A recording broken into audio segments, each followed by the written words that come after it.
His Excellency Hasri Hassan, Vice Chair of UNEA Bureau, Environment Ministers, Excellencies, ladies and gentlemen, good morning. The Philippines welcomes this opportunity through the United Nations' highest environmental decision-making body to collectively explore and agree on innovative solutions to address environmental issues such as biodiversity loss, climate change, environmental degradation, pollution, alongside worsening poverty conditions and widening socioeconomic divide. After decades of negotiations resulting in multilateral environmental agreements of every kind, we should have at least made a dent in the gargantuan task of cleaning up the environment, halting and reversing biodiversity loss, and drastically reducing our emissions. But are we succeeding? Now, more than ever, it's the best time to seriously take stock of what we have accomplished thus far and build on these efforts to unequivocally, ambitiously, and innovatively move forward and not backwards, with concrete actions towards building sustainable and resilient societies.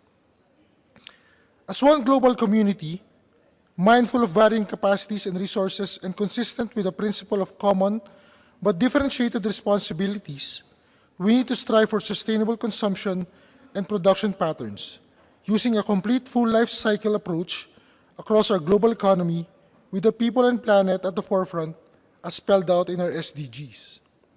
For our part, as a mega-diverse country, the Philippines is ready to do its share, even as on a per capita, our consumption rate is lower than the global average, as we seriously pursue the formulation and eventual implementation for sustainable consumption and production plan.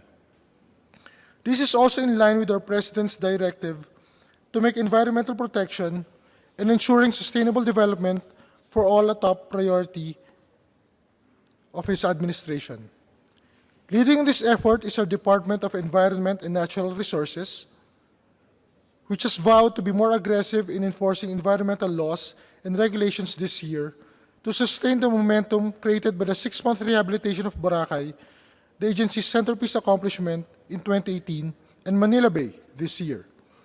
The Philippines also remains committed to its roadmap and action plans for biodiversity conservation, climate change mitigation and adaptation, food security, renewable and clean energy, and the attainment of the SDGs.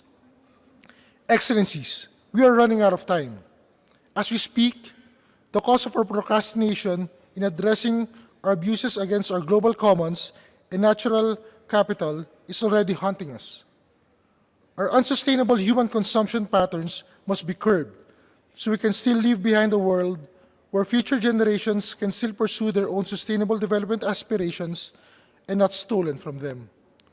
We hope that by UNEA 5 and beyond, we are already implementing actions in a consistent, fair, and equitable manner.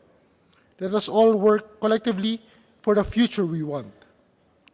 To conclude, we commend the UNEA President and the Bureau for the outstanding preparations for this event, as well as the Government of Kenya for its hospitality. On behalf of the Filipino people, we thank you for this opportunity to speak, Mr. President.